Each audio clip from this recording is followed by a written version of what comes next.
जय हिंद। आज हम भारतीय साक्ष्य अधिनियम 2023 के एक बहुत ही ज़रूरी और दिलचस्प सिद्धांत को समझने वाले हैं। ये एक ऐसा नियम है जहां किसी व्यक्ति के अपने ही शब्द उसके खिलाफ तो सबूत बन सकते हैं, लेकिन उसकी मदद नहीं कर सकते। सुनने में थोड़ा अजीब लगता है ना? तो चलिए आज इसी कानूनी पहेली को सुलझाते हैं। तो आज का हमारा मुख्य सवाल ये है, स्वीकृतियां स्वयं स्वीकृति करने वाले व्यक्ति द्वारा या उसके लिए प्रमाणित नहीं की जा सकती। इस सिद्धांत के क्या अपवाद हैं, या अंग्रेजी में कहें तो admissions cannot be proved by or on behalf of the person who makes them. Discuss this statement along with its exceptions.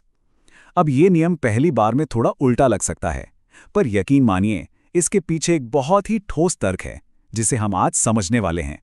तो इस सवाल का जवाब समझने के लिए हमारा सफर कुछ ऐसा रहेगा।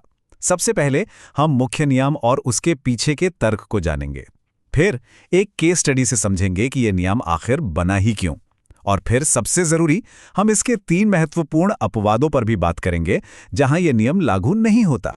तो चलिए शुरू करते हैं मुख्य नियम और उसके तर्क से। भारतीय साक्ष्य अधिनियम 2023 की धारा 19 इसी के बारे में है, लेकिन इसे समझने से पहले ये जानना जरूरी है कि कानून की भाषा में स्वीकृति या एडमिशन का आखिर मतलब क्या होता है। देखिए, आसान भाषा में कहें तो स्वीकृति किसी भी तरह का बयान है, चाहे वो लिखा हुआ हो, बोला गया हो या इशारों में हो, जिससे केस से जुड़े किसी जरूरी तथ्य के बारे में कोई अंदाजा लगाया जा सके। ध्यान रहे, ये सीधे सीधे जुर्म कबूल करना नहीं है, बल्कि एक ऐसा बयान है जिससे मामले की तस्वीर थोड़ी और साफ हो जाती है। और यहीं पर बीएसए 2023 के धारा 19 का सबसे बड़ा सिद्धांत सामने आता है। ये कहता है कि अगर कोई व्यक्ति कुछ स्वीकार करता है तो उस बयान को उसके खिलाफ सबूत के तौर पर बिल्कुल इस्तेमाल किया जा सकता है, लेकिन वही व्यक्ति अपने बचाव के लिए अपने ही दिए बयान को सबूत के तौर पर पेश नहीं कर सकता। अब सवाल उठता है कि भाई ऐसा नियम क्यों है? इसके पीछे का लॉजिक बहुत सीधा और मजबूत है। किसी भी व्यक्ति को ये आज़ादी नहीं दी जा सकती कि वो जब चाहे अपने फायदे के लिए खुद ही सबूत बना ले। सोचिए, अगर इसकी इजाज़त दे दी जाए तो कोई भी अपने बचाव के लिए मनगढ़ंत कहानियां बना सकता है। चलिए इस उदाहरण को देखते हैं। मान लीजिए क पर आरोप है कि उसने एक जाली दस्तावेज, मतलब एक फर्जी डीड बनाई है। अब इस केस में क ये तो साबित कर सकता है कि किसी और ने, मान लीजिए ख ने, कभी कहा था कि ये दस्तावेज असली है। ये ख के खिलाफ जाएगा, लेकिन ग अदालत में ये नहीं कह सकता, जनाब मैंने तो खुद पहले कहा था कि ये दस्तावेज असली है, इसलिए इसे सबूत मानिए। ये नहीं चलेगा। इस सिद्धांत को अदालतों ने कैसे लागू किया है, इसे समझने के लिए एक बहुत ही जरूरी और पुराना केस देखते हैं जिसने इस नियम की नींव को और मजबूत किया। ये मामला है 1855 का, आर बनाम पेचेरिनी। इसमें एक पादरी पर आरोप लगा कि उसने कुछ पवित्र ग्रंथों को नष्ट किया है। अपने बचाव में पादरी ने कहा कि वो ये साबित करना चाहता है कि अपराध से कुछ दिन पहले ही उसने एक भाषण में कहा था कि सिर्फ अनैतिक किताबों को नष्ट करना चाहिए, पवित्र ग्रंथों को नहीं। लेकिन अदालत ने उसकी दलील को खारिज कर दिया। अदालत का तर्क बहुत साफ था।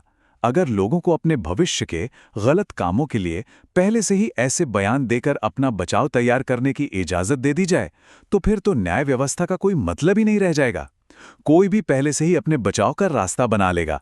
देखिए, अगर कानून की ये गहरी बातें आपको अच्छी लग रही हैं, तो इस तरह के और विश्लेषणों के लिए हमारे चैनल को सब्सक्राइब करना मत भूलिएगा। लेकिन जैसा कि कहते हैं, हर नियम सख्त नहीं होता। कानून भी मानता है कि कुछ खास परिस्थितियां हो सकती हैं।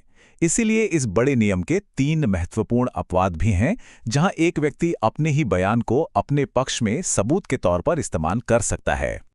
पहला अपवाद मृत्युकालीन कथन यानी डाइंग डिक्लेरेशन से जुड़ा है, जैसा कि बीएसए की धारा 26 में बताया गया है।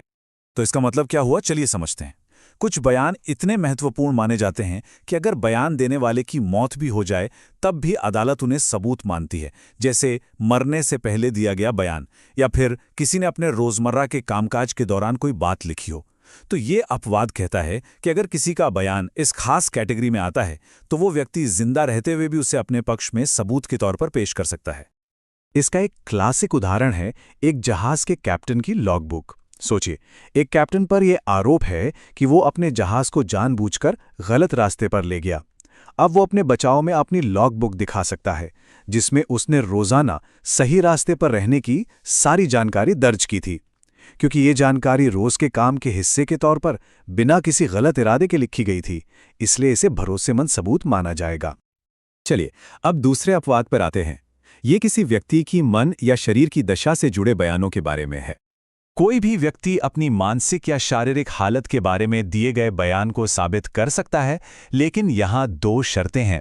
पहली, वो बयान उसी समय के आसपास दिया गया हो जब वो हालत मौजूद थी, और दूसरी, सिर्फ शब्द नहीं बल्कि उस व्यक्ति का उस समय का बर्ताव भी ऐसा होना चाहिए जिससे लगे कि बयान झूठा नहीं हो सकता। ये इसलिए है ताकि कोई बाद में मन घड़ंत कहानी न बना सके। इसे भी एक उदाहरण से समझते हैं। मान लीजिए किसी पर यह आरोप है कि उसने चोरी का सामान जानते बूझते हुए खरीदा है। अब वो अपने बचाव में ये साबित कर सकता है कि कुछ दिन पहले जब किसी ने उसे वही सामान बहुत सस्ते दाम में बेचने की कोशिश की, तो उसने ये कहकर मना कर दिया था कि भाई, इतनी कीमती चीज़ मैं इतने कम दाम में नहीं खरीद सकता। उसका ये कहना और सामान खरीदने से इनकार करना, ये दोनों चीज़ें मिलकर ये दिखाती हैं कि उसके मन में कोई खोट नहीं थी। और अब आते हैं हम तीसरे और आखिरी अपवाद पर। ये उन बयानों के बारे में है जो किसी और वजह से अपने आप में ही सुसंगत यानी रेलेवेंट हो जाते हैं। कभी-कभी कोई बयान सिर्फ एक बयान नहीं होता, बल्कि वो खुद ही घटना का एक जरूरी हिस्सा बन जाता है। कानून में इसे रेस गेस्टे कहते हैं, यानी घटना के दौरान ही स्वाभाविक रूप से कही गई कोई बात। अगर कोई बयान इस कैटेगरी में आता है तो उसे बनाने वाला व्यक्ति भी अपने पक्ष में पेश कर सकता है। जैसे मान लीजिए ए बी से जोर से कहता है, तुमने मेरे पैसे अभी तक नहीं लौटाए, और ये सुनकर बी बिना कुछ बोले चुपचाप वहां से चला जाता है। तो यहां ए अदालत में अपने कहे हुए शब्दों को साबित कर सकता है। आप पूछेंगे क्यों? क्योंकि यहां ए का बयान बी के चुपचाप चले जाने वाले बर्ताव को समझने के लिए जरूरी है, और बी का वो बर्ताव खुद एक रेलेवेंट तथ्य बन जाता है।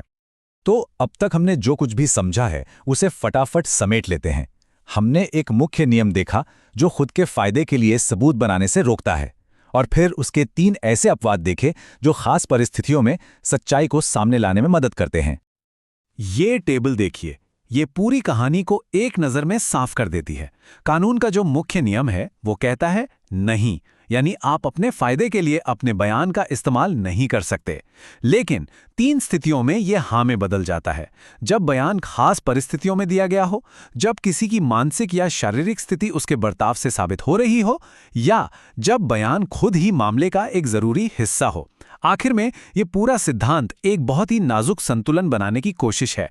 एक तरफ सच्चाई को बाहर लाना और दूसरी तरफ झूठे और मनगढ़ंत बयानों से न्याय की प्रक्रिया को बचाना। और ये हमें एक बहुत गहरे सवाल पर लाकर छोड़ता है कि हमारा कानून सच्चाई की खोज और इंसान की खुद को बचाने और दूसरों को बहकाने की फितरत के बीच ये संतुलन कैसे बनाता है। ये एक ऐसा सवाल है जो हमारी पूरी न्याय प्रणाली के दिल में बसता है।